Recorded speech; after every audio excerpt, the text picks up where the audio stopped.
না এখন আমি জিনের থেকে অনেক বড় জিন, আমাকে ভয় পায় জিন।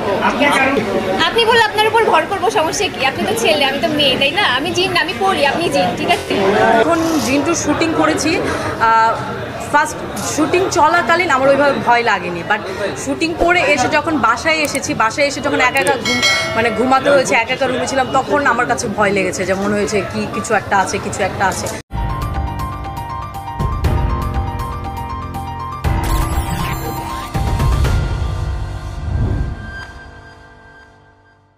দেখলাম যে আমাদের প্রতিটা শোই হচ্ছে হাউসফুল, 14 তারিখ পর্যন্ত হাউসফুল, তো 15 তারিখ পর্যন্ত হাউসফুল।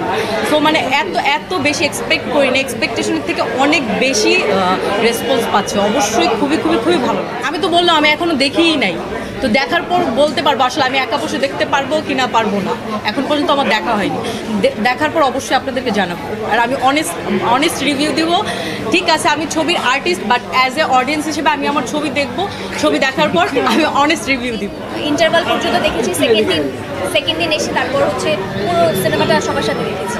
আর এর আগে হচ্ছে আমি ডাবিংয়ের সময় আমার সিনেমা দেখেছি, দুটোই আছে, 30% কমেডি আছে আর 70% হরর আছে, সব কিছু মিলিয়ে একটা ভালো কম্বিনেশনের সিনেমা। এটা হচ্ছে অডিয়েন্সের প্রতি আমাদের যে ভালোবাসা, এইটা দেখানোর জন্য আমরা অ্যাম্বুলেন্সটা রেখেছিলাম ওখানটায়। প্রথম দিনের পরে যখন আমরা দেখতে পারলাম যে অ্যাম্বুলেন্সের দরকার হয় না, তো আমরা রাখিনি। শুধু মানে জ্যাজ মাল্টিমিডিয়া কেন তার পয়সা খরচ করে অ্যাম্বুলেন্সটা রাখবে? জাস্ট টু মেক শিওর যে কোনো ধরনের কোনো প্রবলেম যদি হয়, তাহলে যেন আমরা সেখানে প্রিকশন হিসেবে অ্যাম্বুলেন্সটা ওখানে রেডি থাকে আর কি, আমরা যাতে তাদেরকে সার্ভিসটা দিতে পারি। এছাড়া কিছু অ্যাম্বুলেন্স, অনলি অ্যাম্বুলেন্স। ডাক্তারের কথা বলা হয়, ডক্টরের কথা বলা হয়নি, ডক্টরের জন্য ডক্টরের কথা বলা হয়নি। আচ্ছা, ডক্টর যদি থাকে তাহলে সমস্যা কি? তাহলে ভালো তো, আমাদের সবার জন্যই ভালো। আমি তো সিনেমাটা দেখিনি, আমার কিছু হয়ে গেলে তো ডক্টর আমাকে চেক করতে, তাই না? তো ঠিক আছে, সমস্যা নেই। জিন কি কখনো আপনাকে ভর করেছে?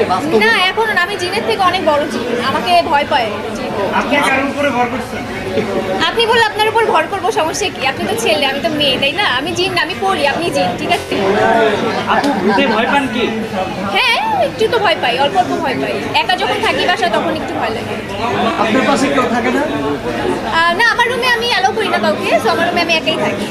যদি আসে পরি, যদি আসে তবে আমি নিজেই তো পড়ি, আমার পড়ি দরকার আছে নাকি?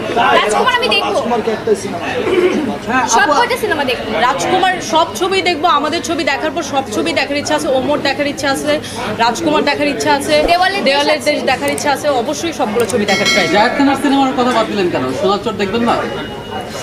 এতগুলো নাম আসলে মুখস্থ না, আমাদের নিজেদের আসলে প্রমোশনাল অ্যাক্টিভিটিসগুলো নিয়ে এত ব্যস্ত যে আমরা আসলে নিজেদেরটা শেষ করে দেন সবার সিনেমা দেখবো। হচ্ছে শাকিব ভাইয়ের সাথে, সো এটা আমি অনেক জায়গায় বলছি। সো হ্যাঁ, অভিনেতা হিসেবে আমার তাকেই বেশি ভালো লাগে, so I would love to work with him first. তারপরে বাকি যারা আছে হয়তো বা কখনো যদি আসলে এক একজনের পার্সোনালিটি এক রকম থাকে, তো জায়েদ খানের যে পার্সোনালিটি আই থিঙ্ক আমাদের পার্সোনালিটির সাথে যায় না, সো ওই জায়গা থেকে ক্রাশের জায়গাটা ক্রিয়েট হয় নাই বা হওয়া পসিবল না অনেস্টলি। আমাদের ছবিটা আমার কাছে সত্যি কথা বলতে জিন টু ট্রেলার সবচেয়ে বেশি ভালো লেগেছে, আর আমাদের ছবিটা যদি সাইডে রাখি তো হচ্ছে আমার কাছে ওমরের ট্রেলার ভালো লেগেছে। আরিয়ানা তো আজকে ফার্স্ট আসলো, ও গ্রামের বাসায় ছিল ঈদ করার জন্য, আমি এখানে ছিলাম। সো আমরা 2 দিন যতটুকু টাইম হল ভিজিট করেছি, সবখান থেকে কিন্তু পজিটিভ রেসপন্স ছিল, এবং সব থেকে ভালো কথা হচ্ছে যে এখানে কিন্তু প্রচুর পরিমাণে ফ্যামিলি অডিয়েন্স পেয়েছি, বাচ্চারা এসেছে, এবং বাচ্চারা যখন মানে হয় না যে একটা সিন দেখে হাসছে অথবা ভয় পাচ্ছে, তো সেই জিনিসগুলোর রিয়াকশনটা আমার কাছে বেশি ভালো লেগেছে। অ্যান্ড ওভারঅল আমার তো সবার ভালো লাগা, ভালোবাসা, তারপর পজিটিভ রিভিউ, এগুলো সব কিছুই ভালো লেগেছে।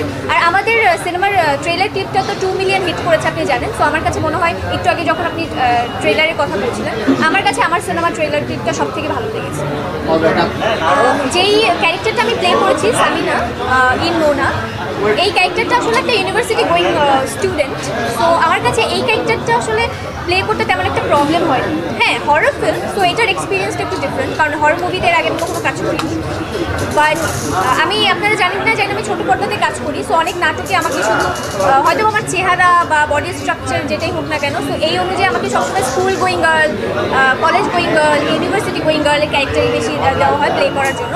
সো হ্যাঁ, এই যে আমার মনে হয় না এই ক্যারেক্টারটা প্লে করতে অত বেশি কষ্ট করতে হয়েছে। বাট হ্যাঁ, চ্যালেঞ্জের কথা যদি আপনি বলেন তাহলে অবশ্যই বলবো ওই যে গ্রামে থাকা, শীতকালে শ্যুট করা, পুকুরে ঝাঁপ দেওয়া, 7 ডিগ্রি টেম্পারেচারে কাজ করা, সো ওইগুলো that was quite difficult for.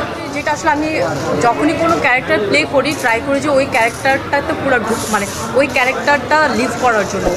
So আমি যখন জিন্টু শুটিং করেছি, ফার্স্ট শুটিং চলাকালীন আমার ওইভাবে ভয় লাগেনি, বাট শুটিং করে এসে যখন বাসায় এসেছি, বাসায় এসে যখন একা একা ঘুমাতে হয়েছে, একা একা রুমে ছিলাম, তখন আমার কাছে ভয় লেগেছে, যে মনে হয়েছে কি কিছু একটা আছে। সো আমার মনে হয় যে আমার যতটুকু পসিবল ছিল আমার ক্যারেক্টারটার নাম ছিল গিন্নি, যতটুকু পসিবল ছিল আমি ক্যারেক্টারটা ঢোকার ট্রাই করেছি, এবং সেই জন্য আমার বাসায় এসে মাথার মাঝে আমার ওই সিনগুলো ইয়েগুলো আমার মাথার মাঝে এমন হচ্ছিলো যে হ্যাঁ কন্টিনিউসলি ঘুরছে, আমার মনে হচ্ছিলো যে কিছু গ্রামের মধ্যে না মাঝে মাঝে ভয় করতো, তো আমি মাঝে মাঝে ওকে ফোন দিতাম পাশাপাশি রুম থেকে যে আমি কি তোমার রুমে এসে একটু ঘুমাবো, তাই না? বাট হয়নি, ওরকম ভয়ও লাগেনি। বাট আস্তে আস্তে হয় না, ডে বাই ডে অভ্যাস হয়ে যাওয়ার কারণে আর কি শুটিংয়ের টাইমটাই ভয় লাগেনি, বিকজ আমাদের টোটাল শুটিংটা রাতে হয়েছে, সো ভয়ের স্কোপটা আসেনি। বাট বাসায় আসার পর মানে মাথার মাঝে জিনিসগুলো ঘোরা স্টার্ট করছে যে হ্যাঁ আসলে এমন হতে পারে স্ক্রিপ্ট অনুযায়ী এই আর কি।